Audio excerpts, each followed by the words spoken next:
सदा सर्वत्र गोविन्दनाम संकीर्तनं गोविन्द गोविन्द गोपिका जीवनस्मरणं गोविन्द गोविन्द नारायण अखिल गुरो भगवन् नमस्ते। दशक 55 55 कालिय मर्दन वर्णनम्। अथवारिणि घोरतरं फणिनं प्रतिवारयितुं कृतधीर्भगवन् धृतमारिथतीरगणीपतरुं विषमारुतशोषितपर्णचयम् अधिरुह्य पदाम्बुरुहेण च तं नवपल्लवतुल्यमनोज्ञरुचा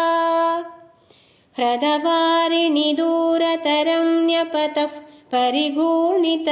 घोरतरङ्गगणे भुवनत्रयभारभृतो भवतो गुरुभारविकम्पि विजृम्भिजला परिमज्जयति स्म धनुष्यतकं तटिनी झटिति स्फुटघोषवती अथ दिक्षु विदिक्षु परिक्षुभित भ्रमितोदरवारिणि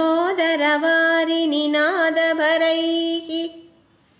उदकादुदगादुरगाधिपतिस्त्वदुपान्तमशान्तरुषान्धमनाः फणशृङ्गसहस्रविनिसृमर ज्वलदग्निकणोग्रविशाम्बुधरम्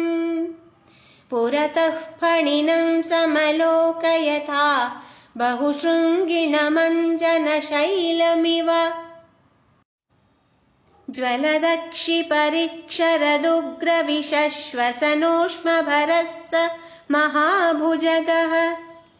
परिदर्श्य भवन्तमनन्तबलं समवेष्टयदस्फुटचेष्टमहो अविलोक्य भवन्तमथाकुलिते तटगामिनि बालकधेनुगणे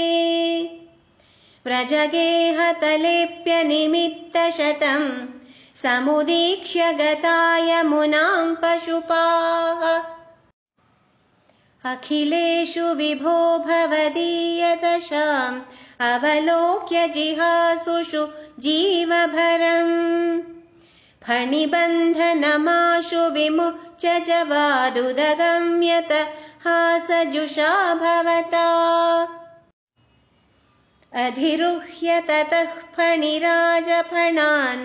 ननृते भवता मृदुपादरुचा कलशिञ्जितनूपुरमञ्जुमिलत् करकङ्कणसङ्कुलसङ्क्वणितम् जहृषुः पशुपास्तु तुषुर्मुनयो ववृषुः कुसुमानि सुरेन्द्रगणाः त्वयि नृत्यति मारुतगेहपते